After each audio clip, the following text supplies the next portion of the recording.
Ecology does not support attuned, present, responsive, connected parenting. As we have seen, the destabilization begins with stress transmitted to infants still in the womb. With the mechanization of birth, the attenuation of parenting instinct, and the denial of the child's developmental needs. It continues with the increasing intolerable economic and social pressures on parents these days and the erosion of community ties, and magnifies with the disinformation parents receive on how to rear their young. Reinforced by educational myths, systems that too often stress students with pressures to compete, the process culminates in the exploitation of children and youth for the glory of consumer market. Parents do their loving best. I know I did. I also know full well how my best was constrained by what I didn't yet know about myself, nor about child rearing. However noble our intentions, our ability to carry them out is heavily influenced by our own early experiences and unresolved traumas, by the social expectations we are charged with transmitting to our children, and by the stresses of life. Does that knowledge liberate me from feelings of guilt, especially when I see the marks left on my kids by my limitations as a young man? No, not automatically. But at least I'm aware that guilt and blame are unhelpful and besides the point, especially when we understand the context.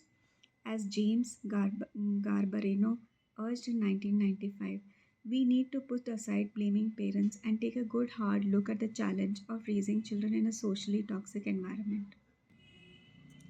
Among the many facets of the society, hazardous environment for child raising were violence, poverty, and other economic pressures on parents and their children, disruption of relationships, nastiness, despair, depression, paranoia, alienation, all the things that demoralize families and communities.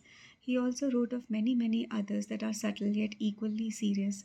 High on the list is the departure of adults from the lives of the kids. This radical disruption of evolutionary norms is taken for granted to the point where we barely even notice it. Worse, we make it for the natural state of things. An automatic consequence of the weakening of community and family ties is that our kids must seek their attachment needs elsewhere. Children, like the young of many species, must attach to someone in their lives. Their neurophysiology demands it. Absent a reliable attachment figure, they experience fear and disorientation. Their brain wiring will go, well, haywire. In effect, essential brain circuits having to do with capacities such as learning, healthy social interaction, or emotional regulation will not develop appropriately. Nothing in a child's brain tells her to whom she should attach. Nature's assumption, if we can put it that way, is that the parents will be consistently present. Children are born with this expectation coded into their bodies and nervous system.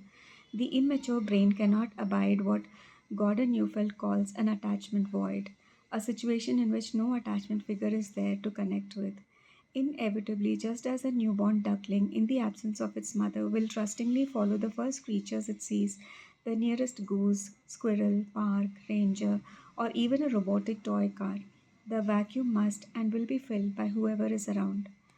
For a young today, whoever is around from an early age onward is most often the peer group.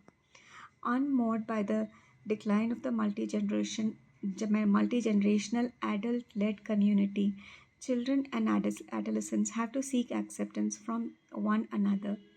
This is developmentally speaking a fool's errand.